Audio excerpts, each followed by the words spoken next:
राधे राधे। आज की कहानी में हम जानेंगे कि कैसे गौतम बुद्ध ने क्षमा की महानता का महत्व समझाया। ये कथा हमें सिखाती है कि क्षमा सबसे बड़ी शक्ति है, जो न केवल हमें शांति देती है बल्कि दूसरों को भी सुधारने में मदद करती है। तो चलिए इस प्रेरणादायक कहानी की शुरुआत करते हैं। अब हम कहानी शुरू करते हैं। गौतम बुद्ध के समय की बात है। एक गांव में एक धनी व्यापारी रहता था। वह बहुत ही कंजूस और स्वार्थी था और उसकी लालच के कारण गांव के लोग उससे नफरत करते थे। वह हमेशा अपने धन को बढ़ाने के लिए दूसरों का शोषण करता था और उनकी मेहनत का उचित मूल्य नहीं देता था। उसके इस स्वभाव के कारण गांव के लोग उसके खिलाफ हो गए और उससे दूर रहने लगे।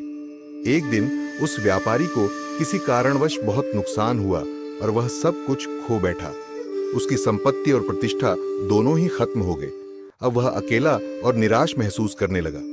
जिन लोगों को उसने अपने स्वार्थ और लालच के कारण नुकसान पहुंचाया था, उन्होंने भी उसकी मदद करने से मना कर दिया।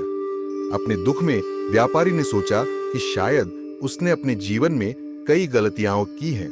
उसने सोचा कि यदि वह लोगों से माफी मांग ले तो शायद वे उसे माफ कर देंगे और उसकी मदद करेंगे। इस विचार के साथ वह गौतम बुद्ध के पास गया और उनसे अपनी समस्या बताई।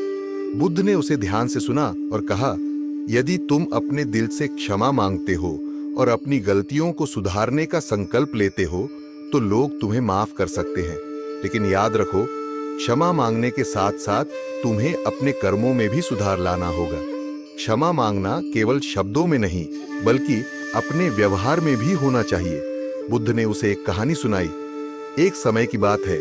एक गांव में दो मित्र रहते थे, धर्मपाल और करुणा। धर्मपाल स्वभाव से बहुत गुस्सैल था, जबकि करुणा शांत और धैर्यवान थी।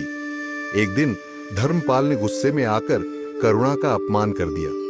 करुणा ने उस समय कुछ नहीं कहा, लेकिन उसका दिल बहुत दुखी हुआ। कुछ समय बाद धर्मपाल को अपनी गलती का एहसास हुआ और उसने करुणा से माफी मांगी।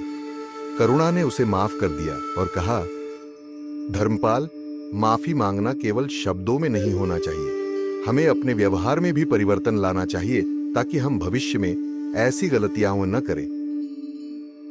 इस बात से धर्मपाल ने सीखा कि क्षमा केवल मांगने से ही नहीं बल्कि अपने कर्मों में सुधार लाने से मिलती है। व्यापारी ने बुद्ध की बातें सुनी और गांव के लोगों से माफी मांगने का निश्चय किया। उसने न केवल माफी मांगी बल्कि अपने व्यवहार में भी सुधार लाने का संकल्प लिया। उसने लोगों की मदद करना शुरू किया और धीरे धीरे उनकी नजरों में उसकी छवि सुधरने लगी। गांव के लोगों ने भी उसकी सच्ची क्षमा को स्वीकार किया और उसे माफ कर दिया। इस प्रकार गौतम बुद्ध ने व्यापारी को क्षमा की महानता का महत्व समझाया और उसे अपने जीवन में सुधार लाने की प्रेरणा दी। व्यापारी ने अपने जीवन में क्षमा का महत्व समझा और इसे अपनाकर एक नया जीवन जीने लगा, जिसमें उसने न केवल अपनी गलतियों को सुधारा बल्कि दूसरों के लिए भी एक उदाहरण पेश किया।